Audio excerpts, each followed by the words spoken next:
This is Bellow Dells Gaming Radio Theater. Our very first production of the adventure, Deliadese in the Desert.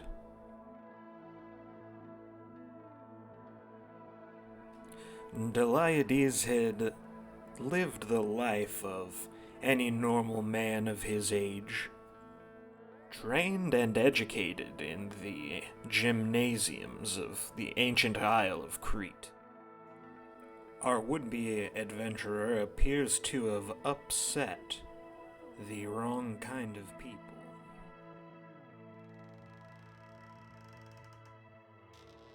Deliadese is accosted, and when he comes to, he's already on a boat.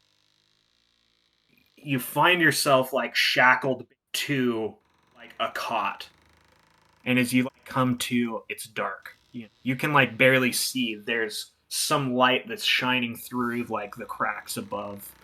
For months, you feel your strength is sapped. Given gruel, some of the slaves in the galley die.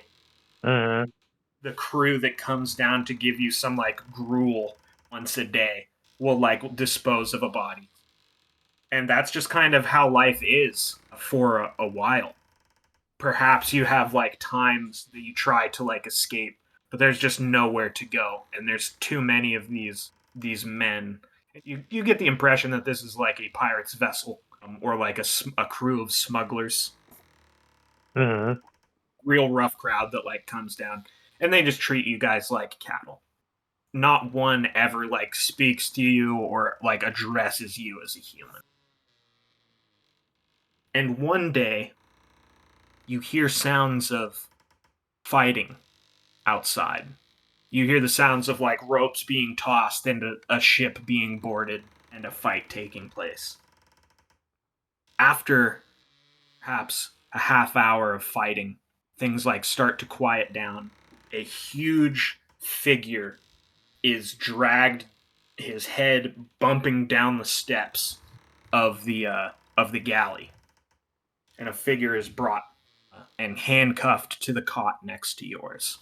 And though it's dark, with the trap door open for this prisoner being taken down here, you see that he's very humanoid looking, but he's got small tusks that are piercing underneath his upper lip. It looks like blood is just pouring down the side of his face as though he's been knocked unconscious.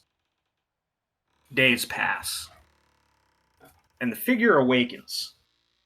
His dark eyelids start to flutter, and they lift open. You see he's coming to consciousness. He looks around blearily and, not dead, huh? Explain to him what the situation is, because I've been here for a while. Tell him not to get too overly excited or not to freak out. Tell him I know where he is. At least I know how things work here. And ask him what happened. As you explain his situation, he begins to look around and peer around in the darkness. He tries to sit up, lays back down. Where's the rest of my crew? Ask him what crew. You see, understanding covers his face. He does not speak to you for the rest of the day, or the day after that. However, over the months of you talking to yourself, talking to him, you begun to build over the months a budding camaraderie in your situation. After another couple months of travel, you hear cries of land coming from above decks. You're taken above deck for the first time in probably half a year that you've been in the hold. Your skin is pale. You're extremely weak. And when you are taken onto the shore, you can barely stand. Your legs are so wobbly, and you're so used to the rolling of the deck. But nonetheless, in shackles, you and the rest of the slave gallery are led into a settlement. Things seem to be made of very like weather-worn sandstone and sort of like adobe mud. In the distance all around you have the ocean behind you, and ahead of you is what seems at first to be a sea of dunes, a great desert. Fields and fields of sand and dunes. But as your eyes are adjusting to this sunlight, you see that it's not just a desert. Running through all of these sand dunes appears to be hundreds of rivers that are just running through the silting sands. And you have a moment to like take in the sights as you're shuffled through this dwelling base.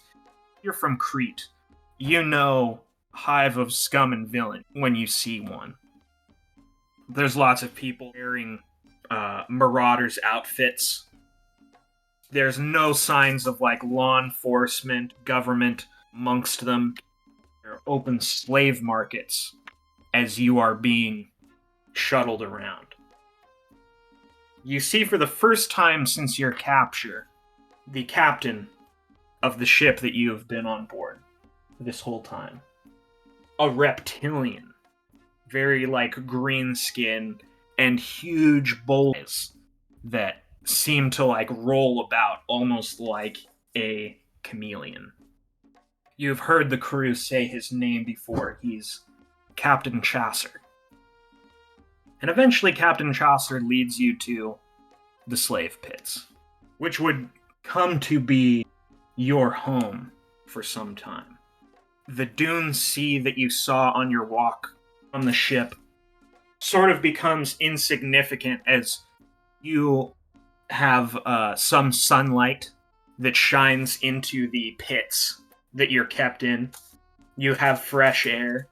Every once in a while there's some chunks of meat in your gruel, and it is here that you learn what you are to be used for. Blood sport. All right. In the gambling dens of this place, which you come to know is called Silty Cove. Silty Cove? Silty Cove. Now, when you come to this realization that you're going to be used for blood sport, you're looking at yourself in your weakened condition from just months and months of inactivity on the boat and just like malnutrition, that you're not in a good position to survive. Well, Deliadese, knowing that he's going to be used for blood sport, not exactly what he saw for himself in life, but because he is who he is, and life has not been kind to him since as long as he can remember, and the only way that he ever got through it was from his own tenacity, decides that this is something that's not going to put him down either. He took the time that he had while he was in Crete to understand how to fight, and he was good at it, and he knows he can be good at it again. So he takes this information and uses it as fuel to his fire to get back into shape. So how does he start trying to like get into fighting shape? Calisthenics, baby. He knows that there's nothing around that anybody's going to give to him, so he uses his own body at the very beginning because he's lost so much of his strength. He takes it slow and tries his best to just get the movement back, to get everything flowing again. And he remembers his breathing techniques that was taught to him in Crete, how to breathe and how to recover as best as possible.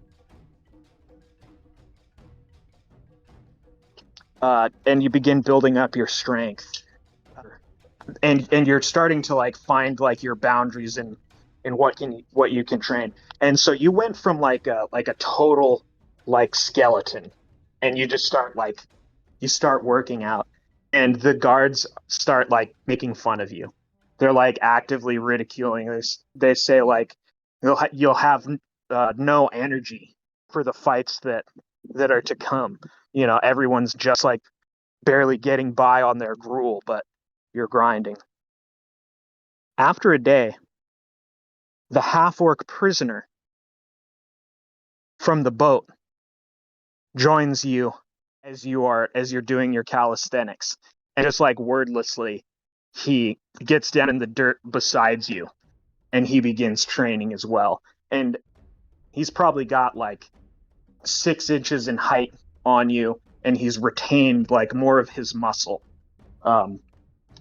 Yeah, just wordlessly, he joins you and he begins training with you. How do you respond? First of all, that's sick. Like, I don't want to break the role play here, but that's awesome. Second of all, how do I respond? Deliadese responds in the fact that he realizes what's happening, that there is some sort of unspoken bond between the two of them, and he doesn't want to break that. So he respects the orc's decision to join him. He continues on in his routine. As you guys are like sweating after spending an uncomfortable amount, like fighting off your hunger and like egging each other on to the point of absolute exhaustion, he looks over at you. He says, "You got something to live for?" Damn, this is good. I want to come up with something good. Give me a second. Take your time, bro. And I respond, not that I know of, but I'm way too young to let it go all to waste now. Yeah. And this is a good time to ask, how old would you say that your character is? Probably like early 20s. Kind of like throws his head back and has like kind of a tired chuckle. You know, to you, he looks like maybe in his late 40s. His muscles look a little more like on the sinewy side. I don't know if I do anymore. And I don't have the youth like you. Kind of looks like up the steep walls of like the pit that you guys are like stuck in. But I do know how to sweat. He kind of nods his head. Nothing to live for, but I know how to sweat. The next day, after your portion of gruel, the half-orc comes over to where you are training, and he says, "We should fight." Hell yeah, we should fight. In what way? He says, "I do not know how a slave fights. Only a warrior." Then teach me how to fight like a warrior. He says, I'll show you how I fight, and perhaps we can help each other survive what's to come." He looks at you. "All right, come at me then. How do you approach?" Ooh, first fight. I'm excited. How do I approach? And I probably have a little bit of speed on him. Put him in a Kimura. No, I'm just joking. You could make a skill check because combat hasn't really started yet. You have the initiative, so to speak. You could roll an insight from that skill list that I showed you earlier. And what insight is, you try and read somebody, basically. Like, try and glean psychologically or mentally, just try and see what you can read. All right. I might as well do it. I've never done it before, so. You take a moment, kind of wary, because you don't know anything about this guy. You've never seen him like fight or really know anything because he's barely spoken to you before this. You look at his base. Your first instinct is to like rush in and attempt to break his structure. First, it looks like he's standing totally neutrally, but when you look at the placement of his feet, it looks as though he's balanced to either rush forward or rush backwards, like at a moment's notice. That's the insight that you glean. Interesting. And so you notice that, and then you go to look at his face and like where his focus is. And you see that though he's like clearly squared off against you, he's taking like a quick look around the lip of the pit to see who's like observing. Oh, okay. So I could wait for him to be slightly distracted by looking around the pit and attack. The rushing in is probably something that he would expect, but I have to close the distance somehow. Here's what I'm going to do. This is my action.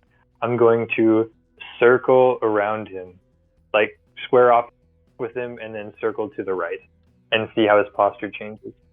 Interestingly, it does not change, but he sort of tilts his head forward, and you can see that like without even moving his head, he's just like steadily tracking like your movements, but he's not adjusting his stance or his body to face you. Freaking knew it. You see him look around the rim of the pit. I feel like he wants me to look around the pit as well, but I also feel like that would be a distraction. Screw it. I'm going to follow his gaze to see what he might be looking at. And when you turn your gaze back to him, he's now looking at you again with just like a smirk on his face. Yeah, he's got me. All right, then let's get this party started. And I will say that I rush in and go for... Wait a minute. Actually, before that, I have a question to ask. Is he wearing any clothes? You guys are both wearing like a tunic.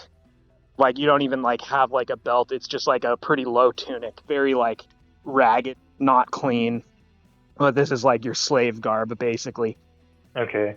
Then I rush in and go for his, because I'm on his right side, his left arm. So you're going to go for a grapple? Yeah. You actually run up on him. It looks like he's like was poised, waiting for your attack. He jumps into the air. Only it looks like nothing you've ever seen before. In a half a second, he's like doing a front flip straight into the air. As he's like rolling forward, his hand is going out to slap you across the back of the head. You're totally flabbergasted at what he's doing. Faster than you can think, you don't even process what you're doing. You reach out and grab his hand, and you bring him down using his own momentum, and he's half sprawled out. Crap, dude, that's freaking insane. And he looks at you while he's like sprawled out there, and you see him like a genuine smile on his lips, and he says, "Not bad, kid, not bad." And he kind of like looks embarrassed and gets up and swats some dust off of himself. I guess the student has now become the master. Knuckle crack. No, I'm kidding, but damn. When you say that, he looks at you. His eyes narrow really quickly. Oh, good. I just started a new fight with him. Like before you can think, in the span of a second, you feel yourself barely like catch it. He throws like a high, like towards your face, and you block it.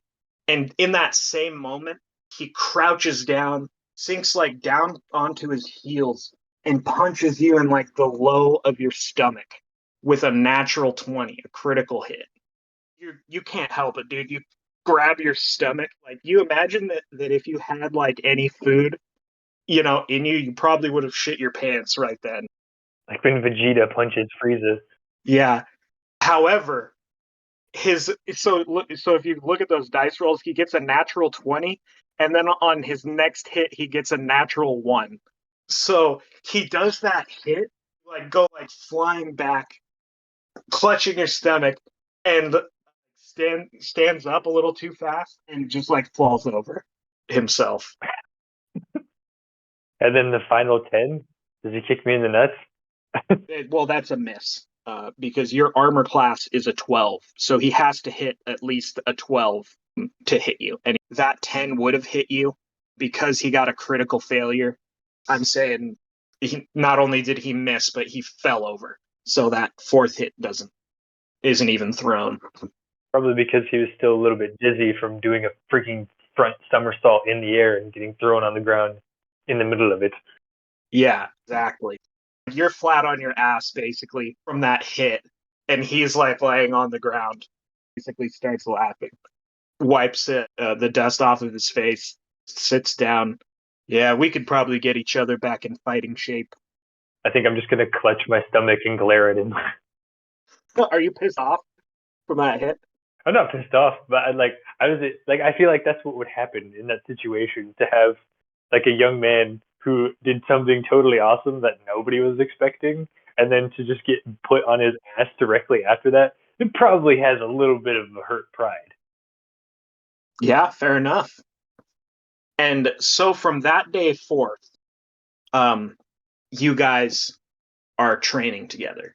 Other slaves are like taken from the pits to go off fighting, but it seems like they're giving you guys some time to recover from your journey.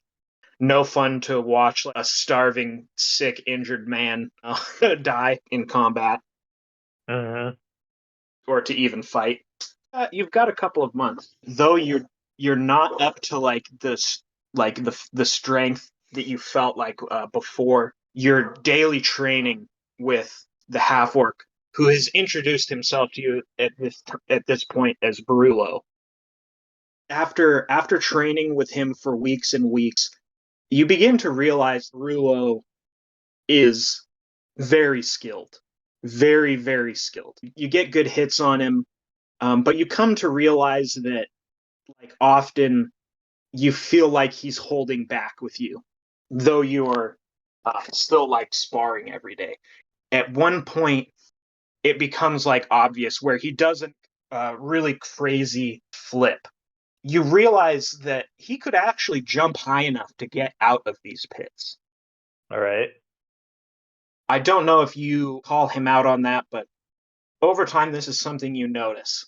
And eventually, he tells you that he spent a portion of his youth in a monastery, learning the ways of ascetic monks.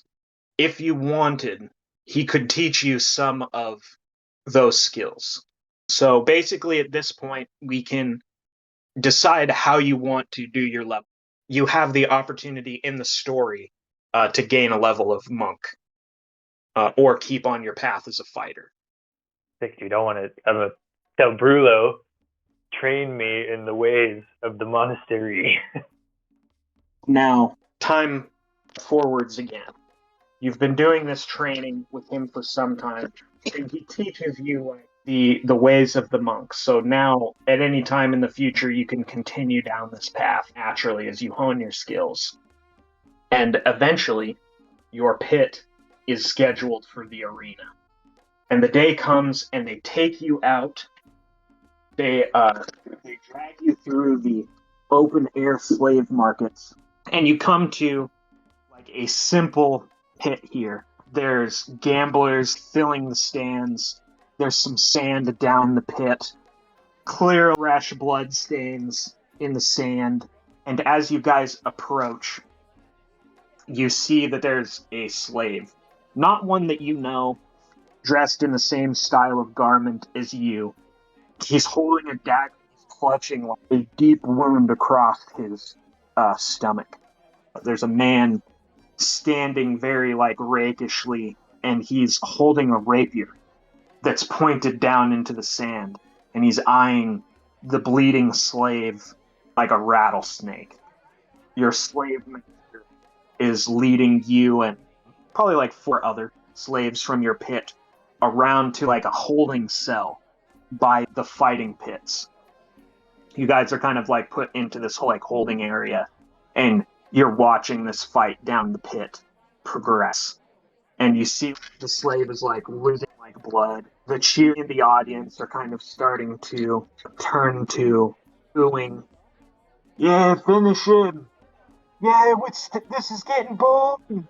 The man with the rapier kind of looks around into the stands, flips forward, and with a quick slice, just slashes the man's throat. And the slave like falls into the ground. The man just kind of wipes the blood off of his rapier with what looks to be like like a really rich scarlet handkerchief. He wipes down the blade and he puts it back into his sheath. Kind of nonplussed expression walks out of the pit. The slave master, Chaucer, he walks by your cage and looks at you with a really reptilian expression. Well, it seems like I'm going to make good on my investment on you lot today. And in response, I only glare at him. And you look at him like coldly, and he looks back on you even more cold-blooded. It looks like he's just like looking straight through you. Well, one last mouth to feed, anyways. And he walks away.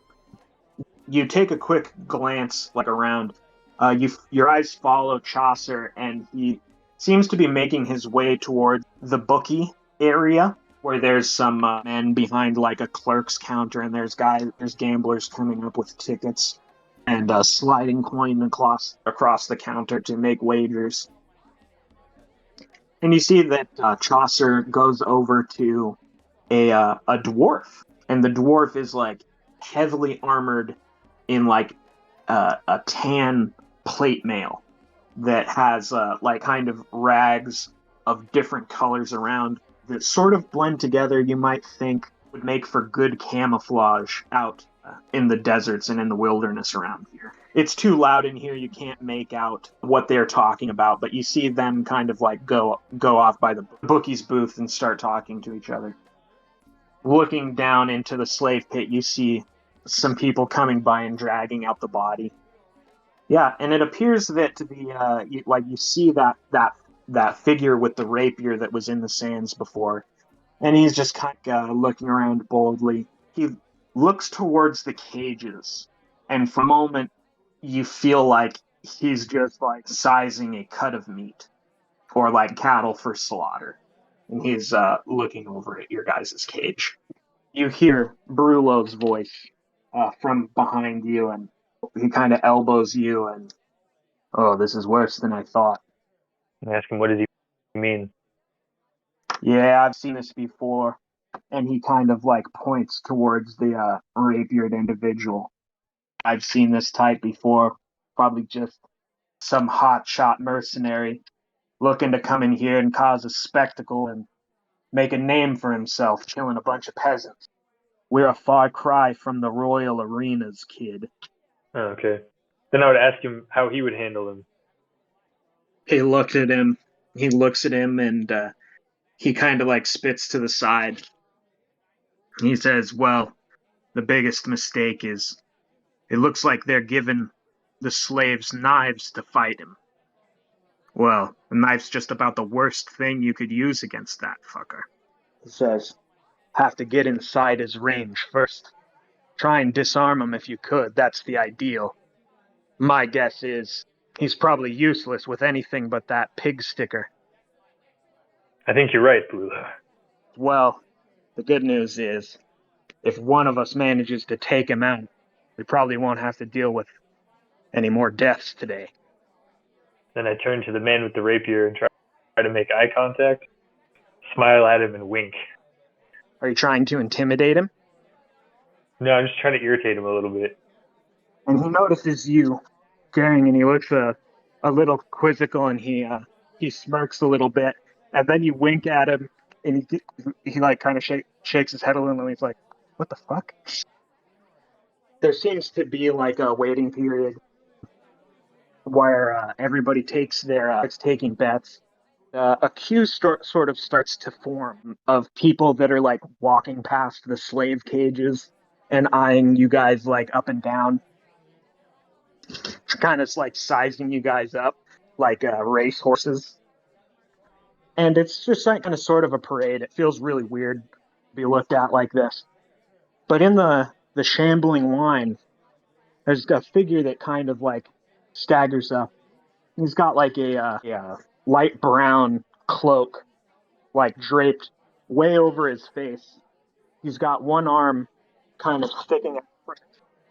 He kind of leans up to the bars, and he makes like sniffing sounds, like, He doesn't look at you because you can't see his face, but you get the feeling like he's looking at you from underneath the hood. You got any piss in you, young man? Do I have any what in me? You got any piss in you? You got any fight, huh? Vinegar? Oh, yes. Okay. You have no idea. He kind of nods and he goes, "Oh yeah, you're full of yourself for sure." His gaze kind of like switches a little bit and he like turns his head. And what's that? Smells like a old piece of jerky. Barullo huffs. Take your look and move on. The man with the cane shuffling by kind of pauses for a second and is quiet. Hey, I don't know you from somewhere, do I? Barullo is just silent. Eventually, if you say nothing else, the figure just kind of shuffles off and the line continues. Oh, I want to talk to him though. What do I want to say? I want to ask him a question. What's an old man like you doing in a place like this?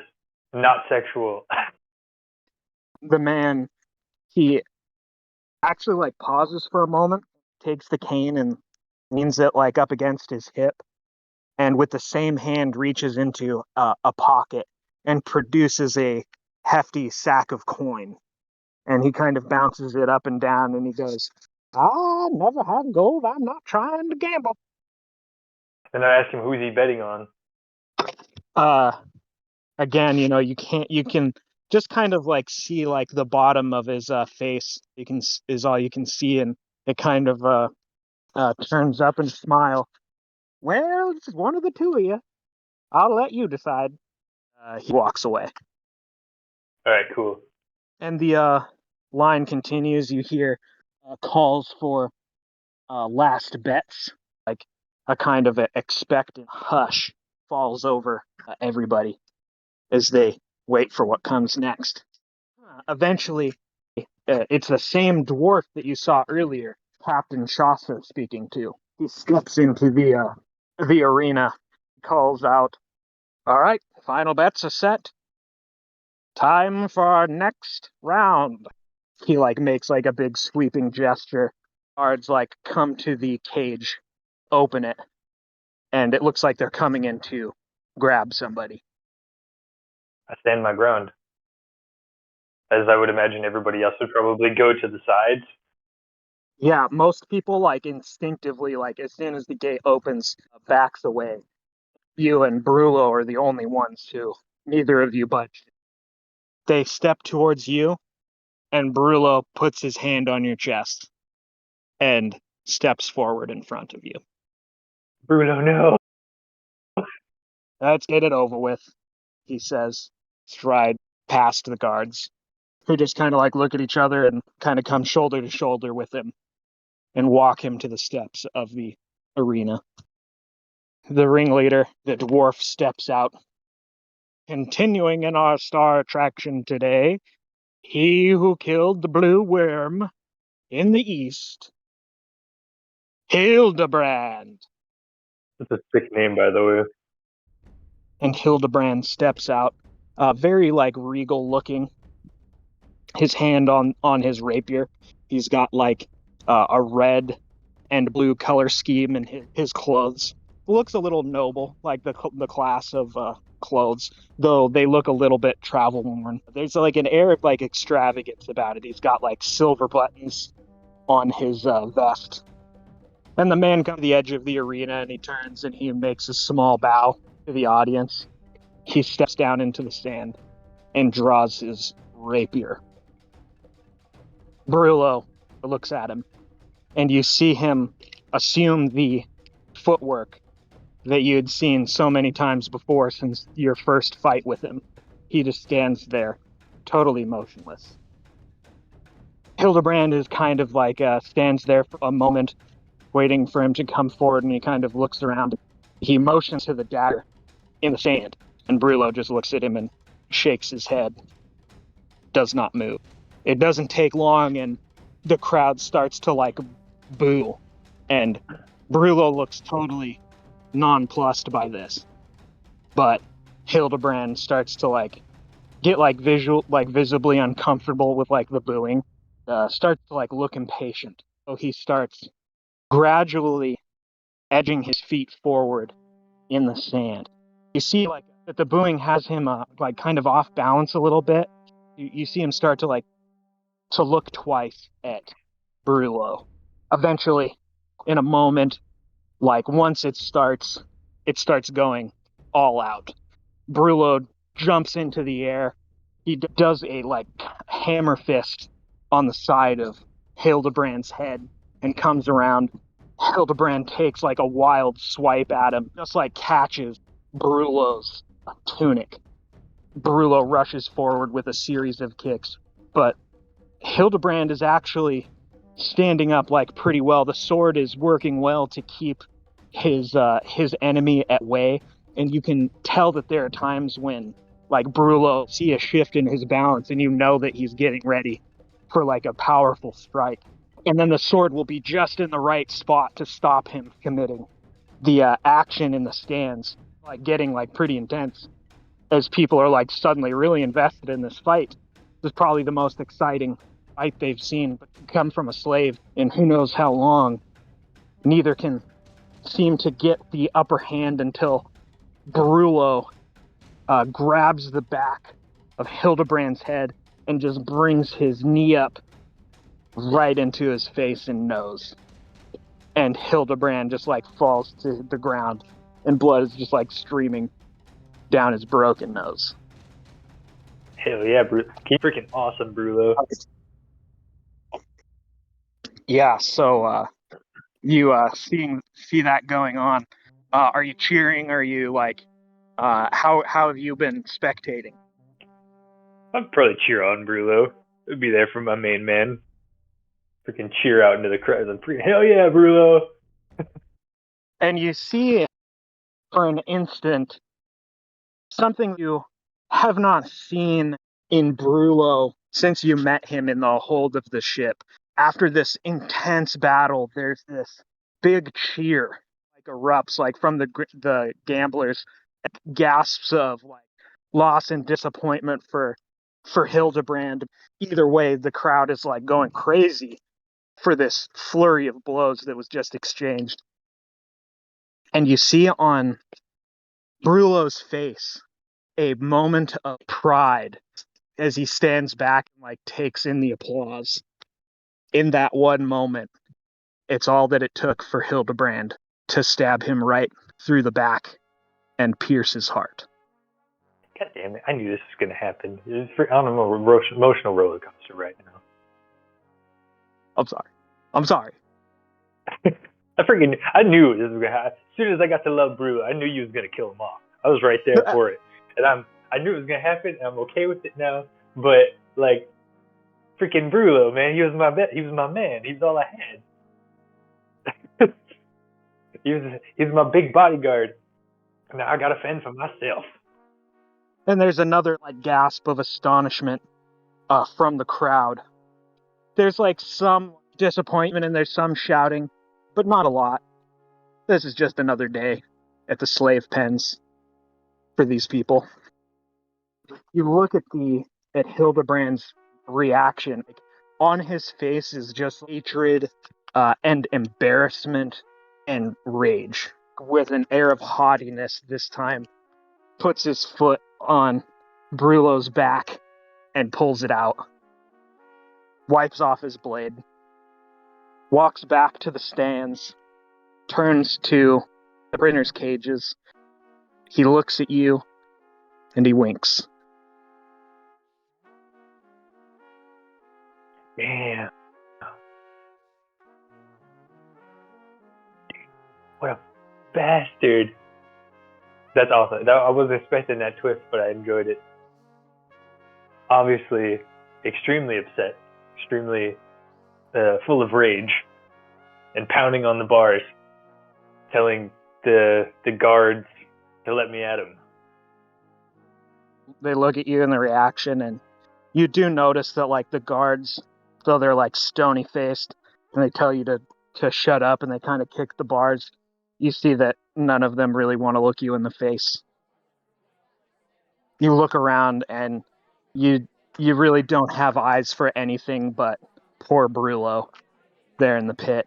And after a while, the guards pick him up and they drag him off a hallway that you saw the other bodies go.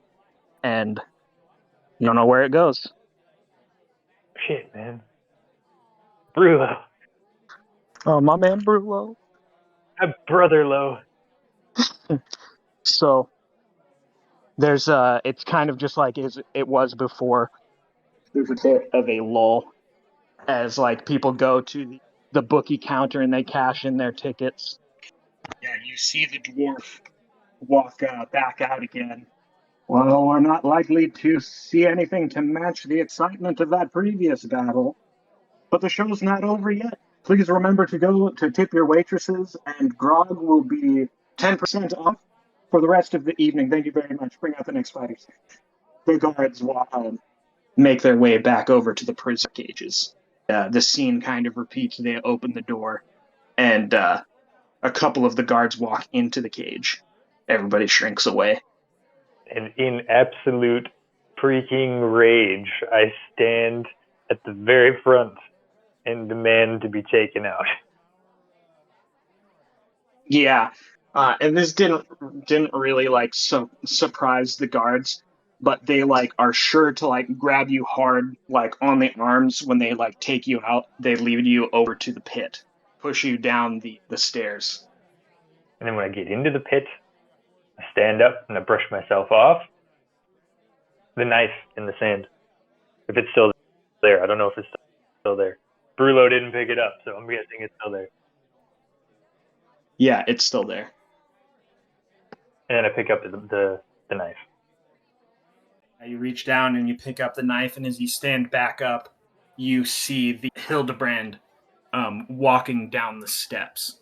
And he's already like drawing his sword as he comes down. He just kind of looks at you with like a little smirk on his face. It looks as though like there's still like some kind of blood smeared on his face, but it looks like his nose has already been set, and he doesn't look too terribly injured on the surface.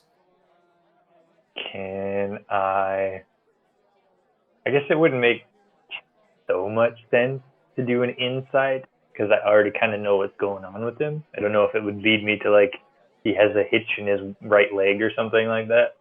Well, you can roll an insight and just see what you see. Okay. Can I do I still have like, is that my turn and then something else happens, or do I still have more time to do something else? Because I kind of want to try an intimidation.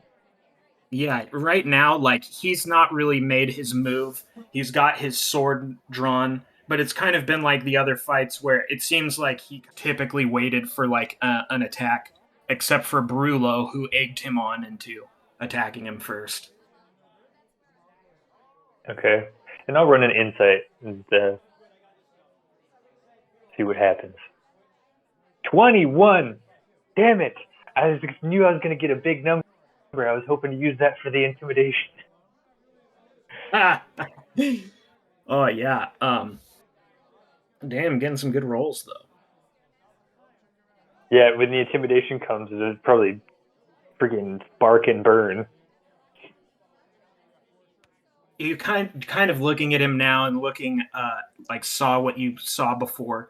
He looks calm and composed and like noble looking, but you can see that it's like it's a facade. Like in that moment of rage and shame and embarrassment when he killed Brulo, um, like you know that emotion is still like kind of under the surface. You see him holding his sword, and it's like trembling, not in fear, but more in like anticipation. Very much more like on edge. With a 21 insight, you feel like you could intimidate, but it might be better to try and goad him. How do you want to try and gain like a psychological advantage? What I want to try and do is piss him off even more into attacking first. Okay, all right. So like name calling, come at me, bro, kind of stuff. Like So you're kind of like putting on a performance. Yes, exactly. With knife in hand. Call him out on the fact that he is an actor and not of noble blood. It's just a costume, and like, what kind of a person comes here just to pick on slaves who can't do anything all day, and what kind of a coward stabs a man in the back? Yeah. And when you call him a coward, you see like a flash of like rage across his eyes. Right when you say coward, he just rushes you forward with a long lunge.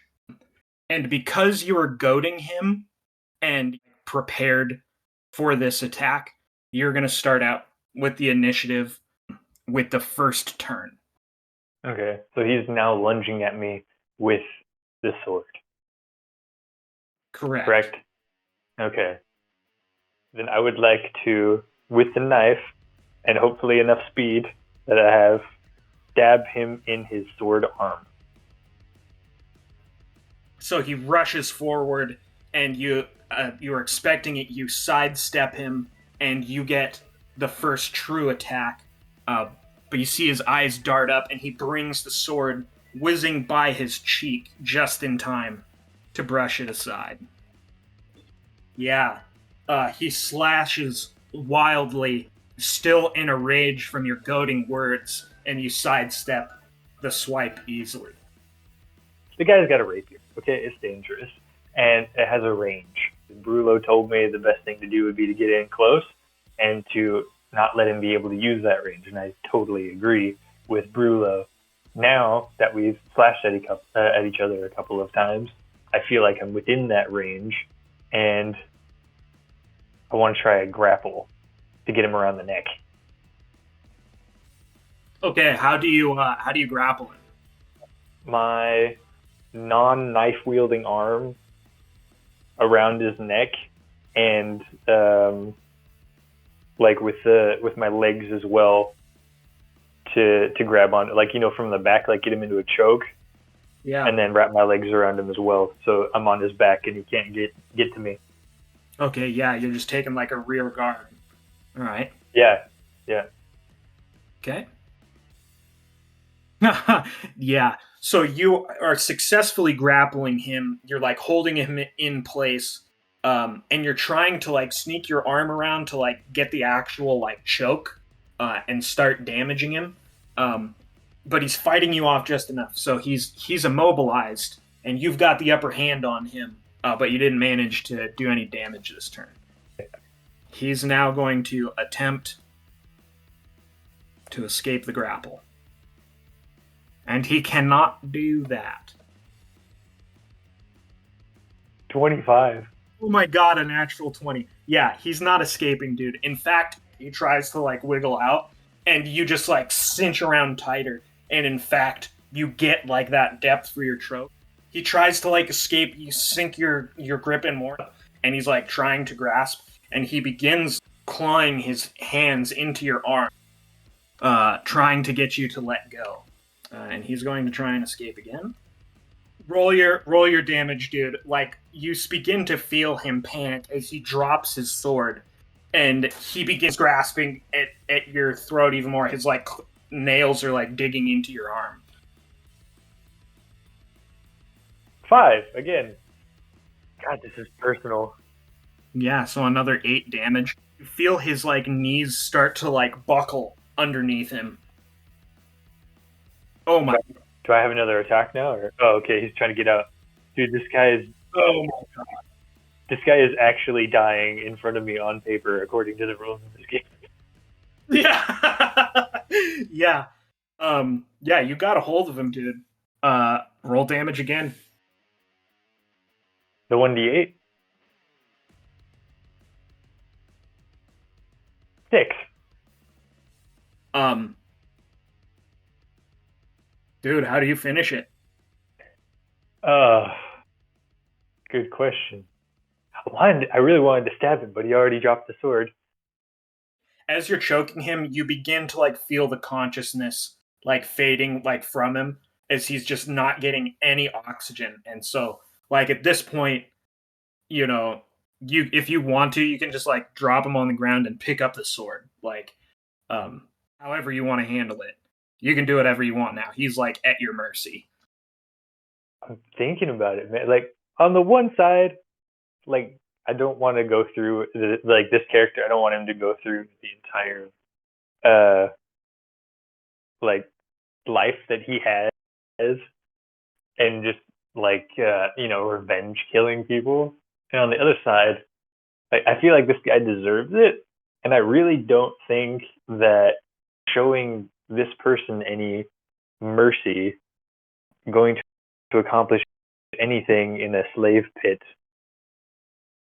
The kind of like hopelessness of the situation, like you do feel a sense of victory, which he hasn't felt since he was like in servitude. The crowd is like, as your senses are kind of coming back, you're not so keyed into like the fight. There's just like an explosion happening in the stands right now. As you're choking this guy out, and you feel like a flush of victory and accomplishment. It's like unavoidable when the crowd is going wild like this. Yeah. And I think to finish it off, instead of getting bloody and gruesome about it, I would just drop the knife to the side and snap the man's neck.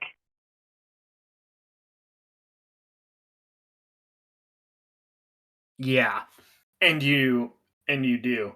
Kind of a little bit of a gasp, and there's like a silence in the stands. And then another eruption of cheers. And you see Captain Chaucer comes to the edge of the slave pit, and he goes, "I always knew you had it in you, kid. Why didn't you tell me you were such a killer?" And I just flip him off.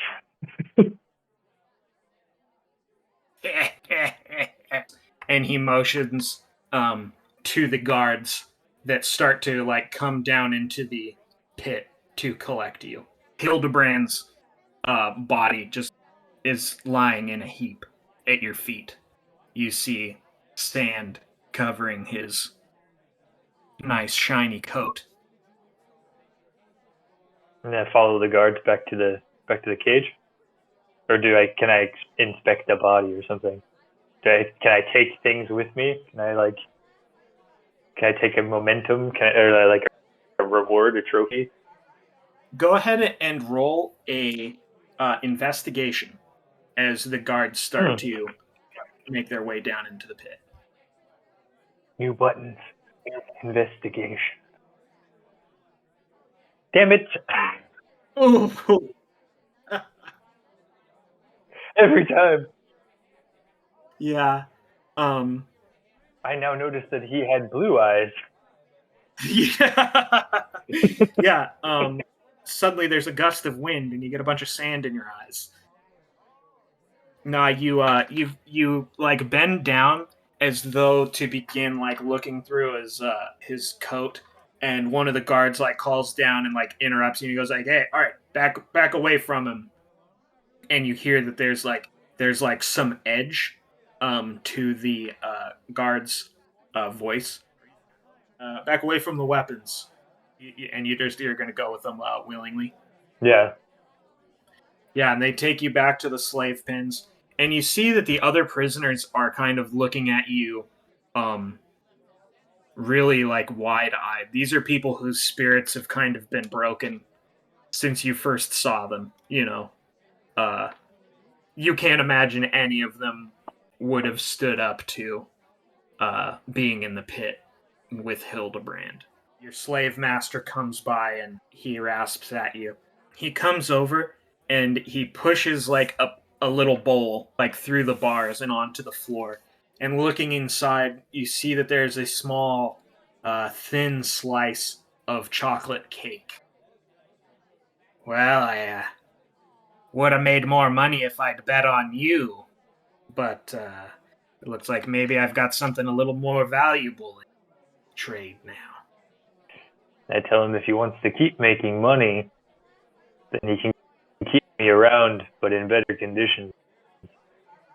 Chaucer kind of his reptilian eyes kind of like roll all around in like a weird spiral shape. We can maybe do something about that.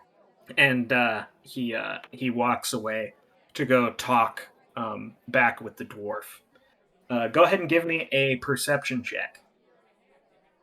Looking around, you spot the figure that you saw earlier that came by to talk to you and Barullo, and he seems to be talking rather animatedly with the bookie and kind of tapping his cane on the counter of the bookie's booth, but you can't quite hear what kind of conversation they're having.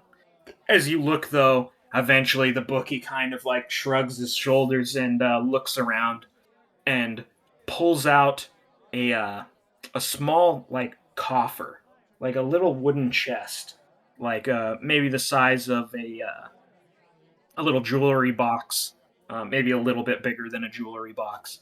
Kind of looks around and slides it across the counter, and the man takes it into the folds of his cloak. He takes his cane and disappears back into the crowd of gamblers. Seems like you got a pretty big payout from your fight. Interesting that he bet on me. Chaucer seems to be doing his business. He's wheeling and dealing. The gambling whole crowd is starting to peter out. Chaucer comes to stand by the cages. All right, get them ready to take back to the pits. The guards kind of like look lively, and they start to like get out their sticks to start corralling the you guys out of the pen until a voice speaks up. Oh, well, hello there. I'd like to talk to you about some of your merchandise, mister. From like the procession of the crowd that's starting to leave the gambling den, you see that hooded figure from before step out of the crowd and approach the prisoner cages.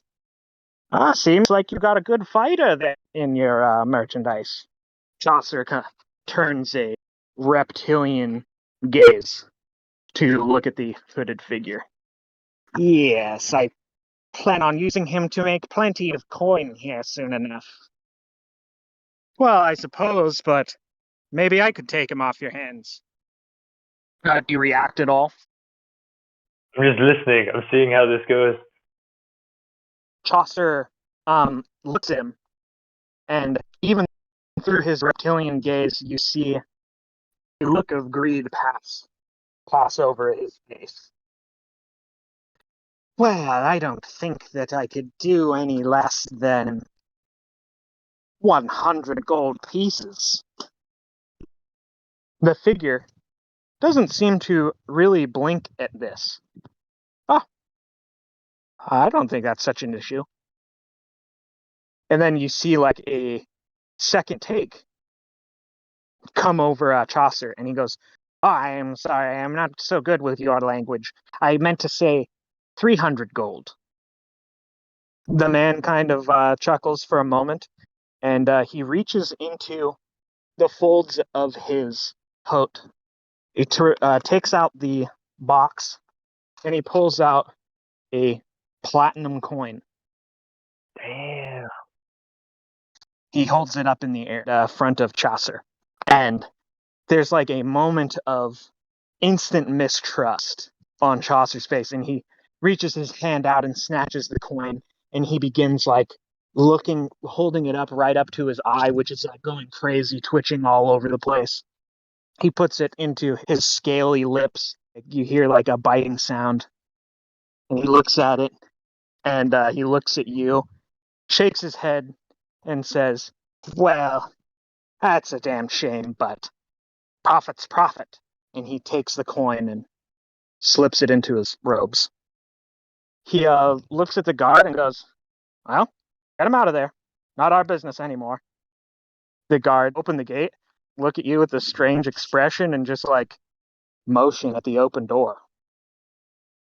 I go to my new owner. Yeah, the figure still obscured by the cowl like takes a look at you. Well, no sense hanging around here. He leads you outside of the pits, and you walk out into the streets of this bustling desert settlement. So, old man, I'm confused now. Did you win or lose? He's not like turning to look at you. He's just kind of shuffling down the sandy street. Well, I won, obviously. How else do you think I could afford to pay for you? I'd have been broke as a stone if you lost. He kind of like pauses and like turns to like look up and down the street, which is peculiar because the hood hasn't left his eyes once this whole time. Nevertheless, he looks up and down the street. Truth be told, I didn't even have all the money I bet. And why did you take the chance on me? Starts walking again, and he goes, I always pick the long shot. As I follow behind him, so what is that supposed to mean? It means I thought your friend was going to win. That's good. He should have. The man kind of pauses for a moment, and he says, Yeah, he should have. Well, I tell you, I've got no use for a slave. As far as I'm concerned, you're a free man. He wants to give me my freedom, but why pay for me? He kind of shrugs and he goes, I never hold on to gold for long. Besides, that platinum was probably more likely to get my throat slit in this town than anything else. Then answer me one last question, old man. Yeah? Who are you? The name is Jim. And he lifts up the folds of his hood and he goes, But they calls me Blind Jim. You see that they're empty sockets where his eyes should be. Fascinating. Then I would ask the old man if now I am a free man. I would ask him if I'm free to spend the night next to the fire with him and hear his story. I could tell you a couple stories. He grins at you. He lowers his hood and he turns. I'll show you where I'm staying.